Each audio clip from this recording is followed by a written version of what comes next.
The Pine Mountain region is made up of a series of peaks and valleys far removed from the North Georgia mountains. It's an area of great ecological diversity, rich history, and lots of opportunities for outdoor recreation. Coming up, we'll explore Pine Mountain, next on Georgia Outdoors.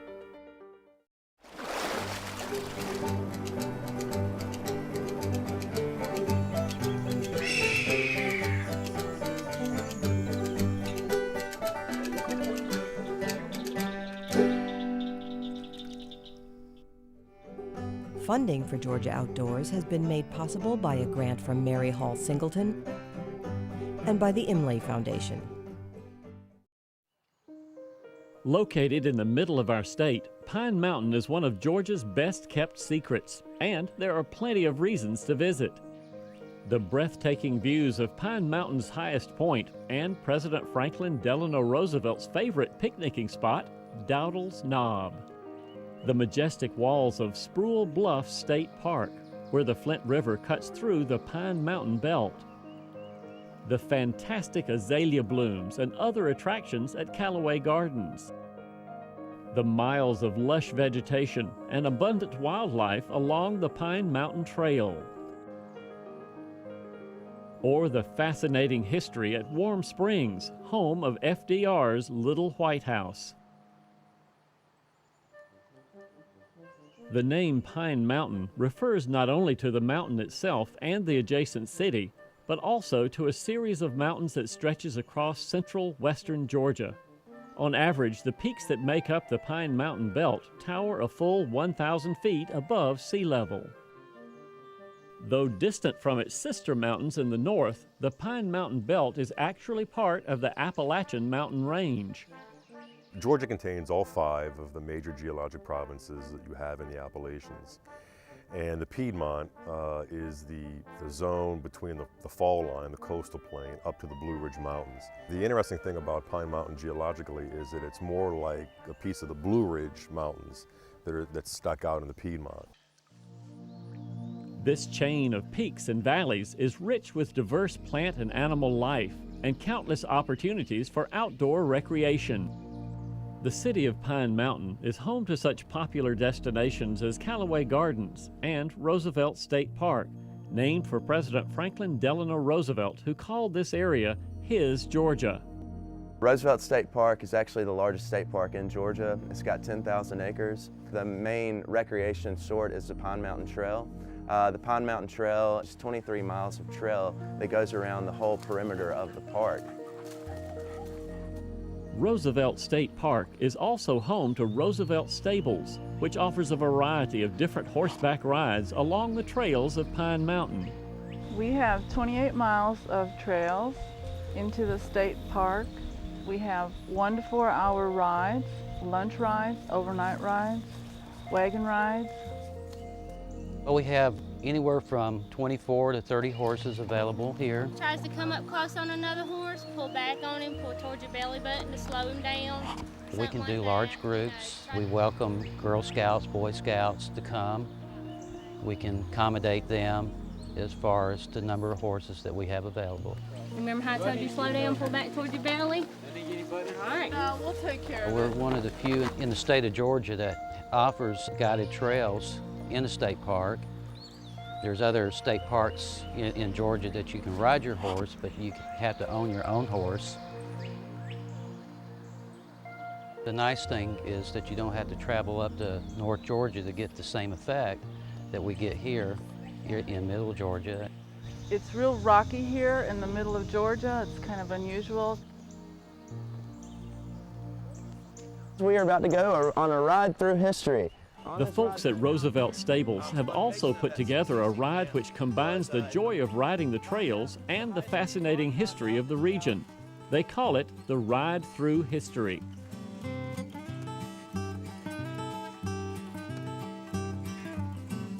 This is the Ride Through History, a public program that we do with the stables. We take a 2-mile ride through history. I talk about some of the stuff you'll see here.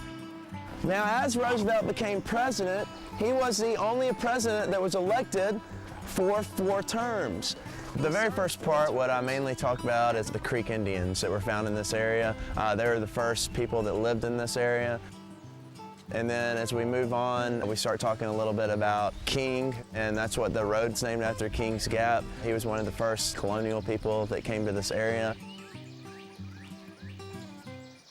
The ride through history passes several structures built in the 30s by the Civilian Conservation Corps, a works program that not only provided jobs at a time when the nation was suffering, but was also instrumental in building many of our state parks.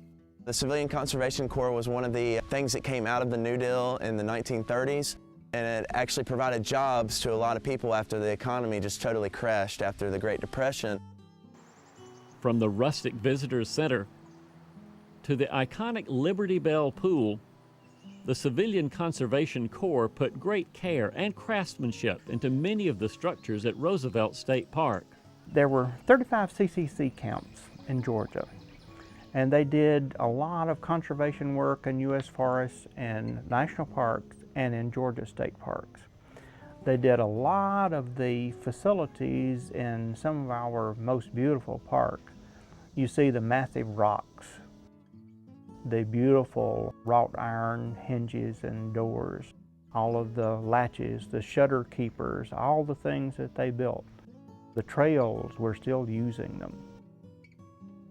These guys did this work, almost all of it by hand, and the park system grew from 1933 to 1942 when the CCC ended, because these guys were needed for other little projects like conducting World War II. Here's the pump house that I was telling you about. Along the trail you do see a lot of the CCC ruins. We have a pump house, and we also have a lot of the piping. The piping actually was used to bring water from the spring. It was a spring-fed water system, but they came in through the pipes and they would use it for the large and small group camps that are found here at Roosevelt State Park. Roosevelt took an interest. He had a lot of direct influence into some of the park facilities. Down at the swimming pool, which is a very interesting shape, he looked at it and he said, well, it's kind of in the shape of the Liberty Bell. And ever since that date, it's been called the Liberty Bell Pool. It's a magnificent swimming pool, still. From the Native American inhabitants who left rock effigies along the peaks and valleys, to the moonshiners and bootleggers who operated remote illegal distilleries, to the president who made this area his home, one thing drew people to the region. Indeed, Pine Mountain is perhaps most renowned for the purported healing powers of warm springs, the reason President Franklin Delano Roosevelt became such a frequent visitor to the area. When Roosevelt came to the warm springs, he came down and he fell in love with the area, and he thought that he was really doing well and thought that he would learn how to walk again due to the influence of the spring.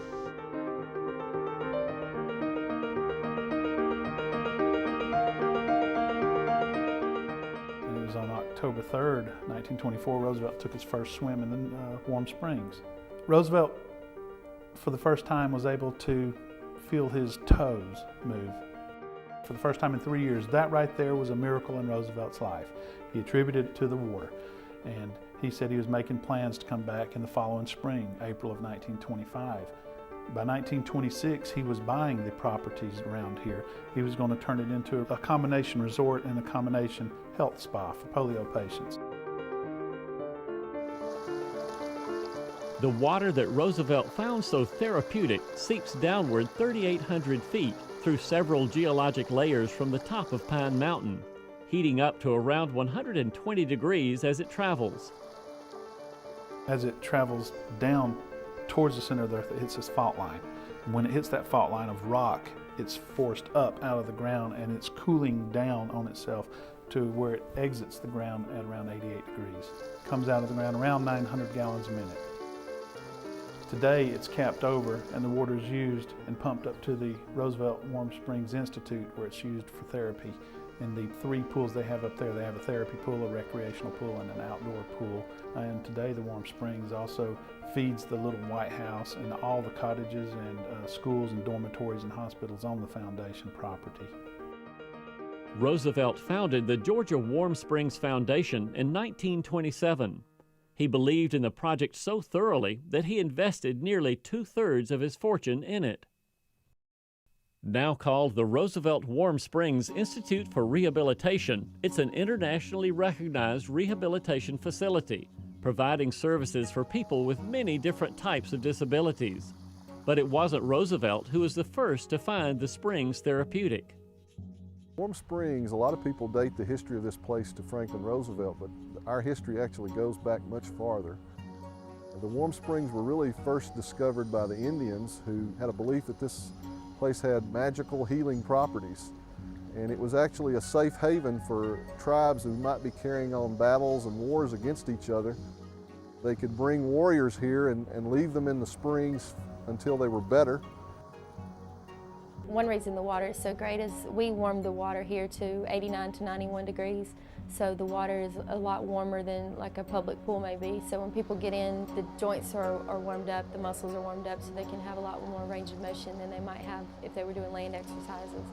Also, it's great for relaxation and wonderful for pain management. You can tell that there are minerals present, especially at the old pool, the Wilson pool, because they'll have mineral deposits on the sides, and we have to a lot of times clean those off. And that's not typical of tap water or city water or anything like that. Unfortunately, the public pools are no longer filled with the water of Warm Springs. Age and deterioration of the cement walls make filling the pools on a regular basis structurally unsafe. But visitors still flock to Warm Springs to see not just the empty pools, but also the Little White House historic site, the only home that FDR ever owned. And don't forget the town of Warm Springs itself, with its quaint streets lined with restaurants, hotels, and antique stores.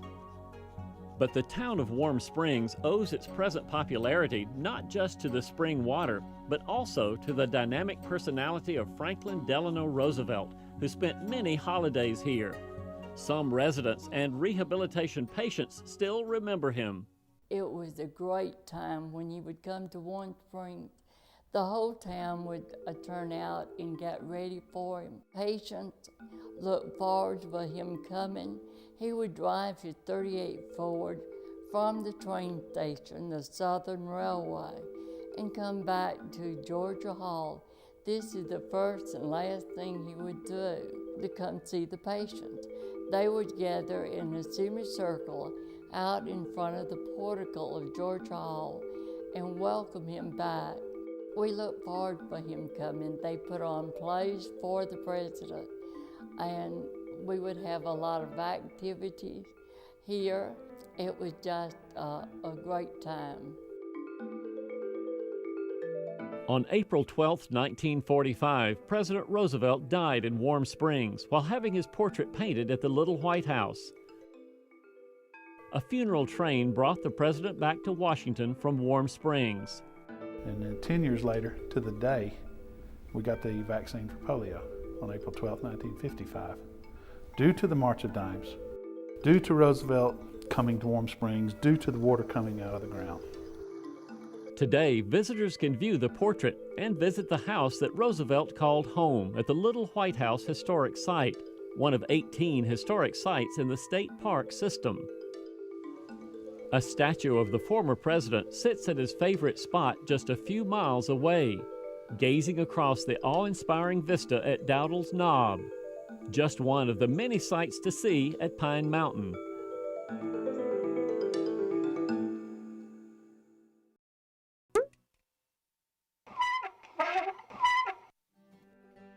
Georgia has an abundance of native plant species throughout the state. Native plants are those that occur naturally or have existed in an area for many years. Here's what you can do to help promote native plant species. Plant natives around your home. There are many advantages to using natives over exotics, as native plants are the most well adapted to local climate, soils, and pests. Native plants require little maintenance and add natural beauty to your landscape while providing food and shelter that attracts wildlife. Avoid planting non-native invasive species such as Chinese privet, bamboo, and English ivy. Invasive species like these can threaten local biodiversity. For more information, visit the Georgia Native Plant Society at their website.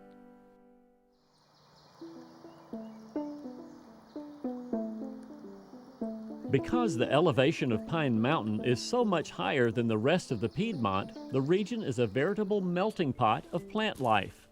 We met up with biologists Robert Carter and Nathan Klaus to take a closer look at some of these unusual plant communities in an area near Camp Thunder, a Boy Scout camp in the eastern portion of the mountain range. Along the upland ridges, you'll find examples of the tree that gave Pine Mountain its name. Well, Pine Mountain is home to a lot of longleaf pine, and that's kind of unusual. Longleaf pine is more of a coastal plain species, but Pine Mountain was once covered in longleaf pine, and over the last century an awful lot of it has been lost. Much of it was logged off, and in the absence of any kind of regular fire, it's been replaced by hardwood. So today, longleaf pine is locally abundant in some places on Pine Mountain, but for the most part, longleaf pine has been lost from much of its former range. In the upland areas of Pine Mountain region, you typically find longleaf pine. But oftentimes you also find turkey oak, maybe some sandpost oak. And if you look at the ground, you'll find species that are similar to what you find in the coastal plain. Around Camp Thunder, Robert is documenting some unusual plant communities. To identify plant communities, I go into an area and set up a plot. And every plant that's in there, I write down its name, and I rank them based on which plant is most dominant within that little 10 by 10 plot. Because of the natural springs found throughout the Pine Mountain region, you'll find waterfalls like this one, even in times of extreme drought. Well, the waterfall we saw, that's called Moss Falls. It's spring-fed, so it runs all year. It's always cool, always moist. That's why you find species like moss there and liverworts. Cane breaks, which you usually find along major rivers, are flat areas, have lots of switch cane. That's what really stands out when you walk into them. I think it's pretty interesting that in the middle of nowhere in Georgia, between Atlanta and Macon, you have mountains. That's one thing that's odd. Then in these mountains, you have a mixture of species that aren't supposed to live together. You have coastal plain species, Appalachian species, and Piedmont species, all found within the same pretty small geographic region.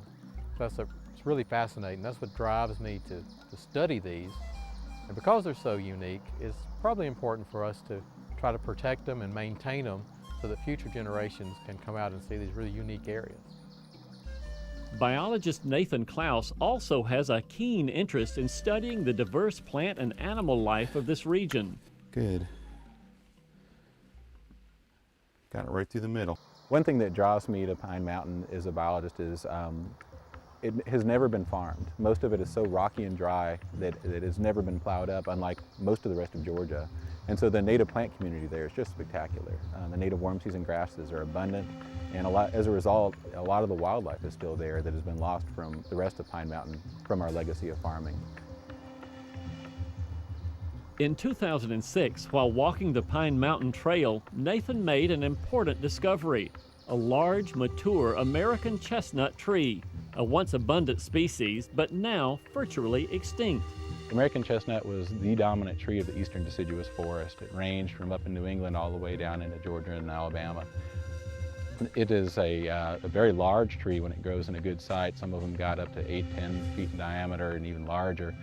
The chestnut tree was decimated by an invasive exotic disease brought in from Asia called chestnut blight.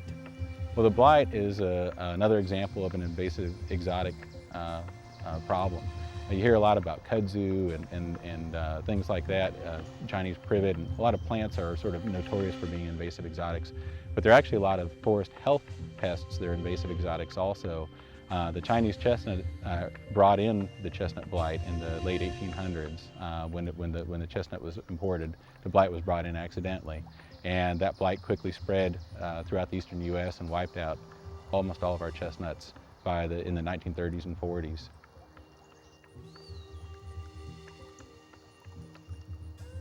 We collected pollen from the American chestnut that we found on Pine Mountain, and Marty Cipollini with Berry College has actually begun a breeding program in cooperation with the American Chestnut Foundation. And they this year produced nuts and have planted those young trees now up at on the Berry College campus, and are working on incorporating those genes into that program. Since that time, we've also found several other American chestnuts, some of them on Oak Mountain, which is the next ridge over from Pine Mountain, and in fact we found several on Squirrel Bluff Natural Area, and one of extraordinary size there as well. So Pine Mountain seems to be a real refuge for that species. There are quite a few of them around.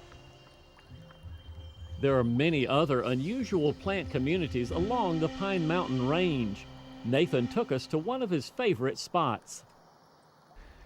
Well, I'm standing in the middle of what I call a Pine Mountain glade. It's an ecosystem that's totally unique to Pine Mountain as best I can tell. There's about 2 or 3 dozen of them that I know about, where basically there are no trees. It's very shallow soils, filled with native grasses, a lot of plants that I typically associate with prairies. They're a wonderful place to come out of when you're walking through the forest and it's so claustrophobic, and suddenly you come out and there's a beautiful view and blue sky, and the wind is blowing, and they're just a really spectacular place to see, I think. As a part of his research, Nathan surveys longleaf pine stumps logged long ago to learn more about the history of the Pine Mountain region. The stumps date back several centuries, and they stand as sentinels for what has gone on in that place over the years. You can see when you cut into them and sand them down the tree rings from that time, and you can see droughts that happened decades or even hundreds of years ago, and you can also see fire scars from when the mountains used to burn regularly. Fire is indeed an important part of the ecosystem here. Before the era of fire suppression, wildfires spread through the area frequently. Now, after years of heavy logging and no fire, hardwoods have taken over what was once a pine forest. But with controlled burning, or prescribed burning as it's called, forest managers hope to return the forest to its original state before humans change the face of the landscape. Every year, Squirrel Bluff State Park hosts Fire on the Mountain, an event which invites the public out to witness the spectacle. We're near Thomaston, Georgia. This event is called Fire on the Mountain, and it's basically a fire festival where we come out and we do demonstration prescribed fires so we can teach the public about the use of fire as a management tool, as well as the unique ecosystem on Pine Mountain, which is the montane longleaf pine. Prescribed fire is an intentional, carefully controlled blaze designed to mimic the frequent natural wildfires crucial to this ecosystem. We start off with a small demonstration burn. It's usually about an acre or 2, and we show people how we use different ignition techniques to control the intensity of the burn. We talk about the protective equipment that we wear. Groups come out and they bring educational information and things like that. We also generally have a bluegrass band that comes and plays music. But it's the fire that these people have really come to see. The day begins with a demonstration burn. We wanted to have a small unit so that people could really see how we kind of do a whole block when we're burning it. A lot of times when we go inside a unit, we will put dots of fire on the ground and they sort of spread out. It makes it a little bit less intense than if you put a strip that comes together with another strip. And then we lit a fire at the bottom of the hill that was a head fire that basically was going to go up the hill. And it didn't go very far, but if you have dry conditions, sometimes those can really run up. You have to be careful not to get it too hot if you don't want to kill very many trees. So we try to keep the intensity down and just get it to go up slowly. After the demonstration burn, the crowd flocks to the banks of the Flint River to view the main event. We have a bigger prescribed burn that we do across the river where people can see from a safe distance. 1, 2, 3! The controlled burn is started by firing flares across the river into the bluffs.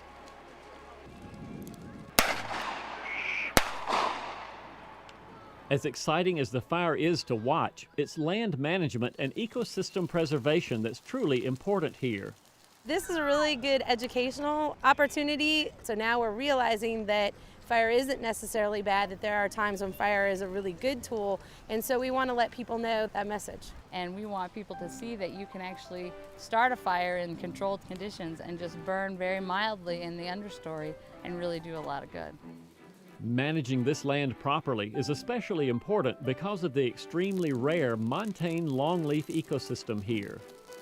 The montane longleaf is in higher areas, it's higher elevation. You don't see it like wide open expanses of flatwoods with the longleaf pine.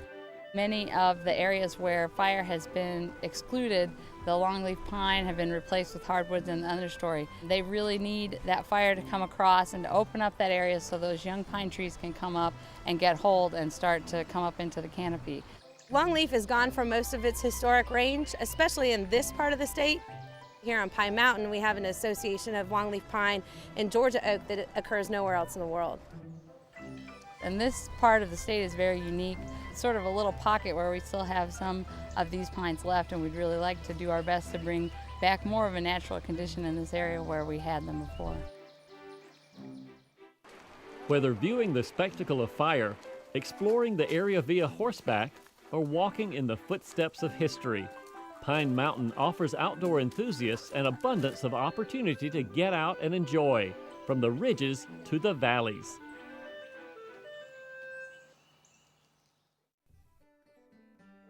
Funding for Georgia Outdoors has been made possible by a grant from Mary Hall Singleton and by the Imlay Foundation.